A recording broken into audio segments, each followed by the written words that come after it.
Being an American farmer during the Trump administration means having had to endure major and unexpected trade tariffs. Thinking about 2 years ago or so, we knew that when we planted soybeans, when we harvested them, that they had somewhere to go. Not so much the case right now. Rachel Sharp farms soybeans and other crops at her family farm in Allendale, South Carolina. It has put a strain on pretty much everything that our farm goes through. This is land that Rachel's father, Don, still farms and has been in their family for decades. What does it feel like to watch your dad, who's worked this land for so long?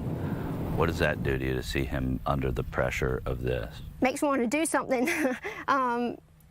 And in this instance, there's not really a whole bunch you can do. College of Charleston economics professor Mark Whitty explains that tariffs can do damage to farmers. The problem that a lot of farmers here in the United States and South Carolina more specifically have is the tariff that China has put on U.S. agricultural goods has really harmed soybean prices, corn prices, and wheat prices.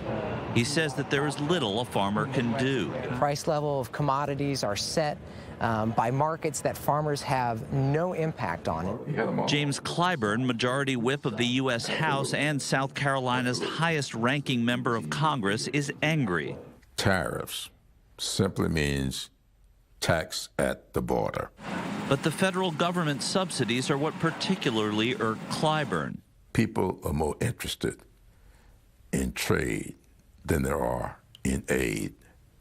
And that is what I think we have got to be careful about. Clint Leach is assistant commissioner of the South Carolina Department of Agriculture. In conversations with the farmers throughout South Carolina, I think we've seen a lot of the trade aid come through, still coming through, and I think it's really helping those farmers. Clyburn says the subsidies don't replace the farming. I mean, these farmers, they want their soybeans out of the fields. They go out, they work, and so what does it look like? They plant the soybeans, you can't market them, you gotta let them burn up in the fields and wait on the check to come.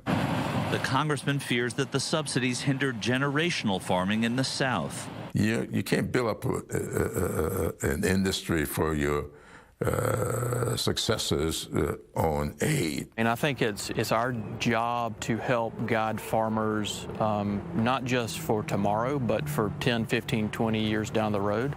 South Carolina is an early primary state in 2020. When we were reporting this story, candidate Andrew Yang was in Charleston campaigning for president. Trump started a trade war that's based around piracy of American intellectual property. Does that have anything to do with the soybean farmers of South Carolina? I would suggest it completely does not. Yang also feels that the subsidies don't fix anything. And cutting a check does not make farmers whole. That's not the way these businesses work. I asked Rachel Sharp what she would tell a Democratic candidate who wanted to lift the tariffs. I'd say I'll hold out a little bit longer. If they said lift the tariffs, I'd say maybe not quite yet. She concedes that support for Trump's tariffs is dwindling among South Carolina farmers. And I think that comes when you realize that your family farm is no longer. But as many of those farmers around her have withdrawn support, she is standing by the president. The reason we're supportive of the president is because we're supportive of fair trade. Mark Whitty predicts a trade deal would bring quick relief. I would expect to see pretty quickly an increase in prices of those corn, wheat, soybeans, those most highly impacted crops, which would be great relief to farmers. Rachel Sharp is trying desperately to hold on for that day. Do you wake up some morning and say, this is the day I can't take it anymore? No more, yeah, definitely. I mean, I think everybody has those days, but they're a lot more frequent lately because it's tough. So tough that losing the farm is something she thinks about. And I know my dad thinks about it a lot too because he's seen it. He's seen better days, and these are probably some of the worst. Michael Schur, I-24 News, Allendale, South Carolina.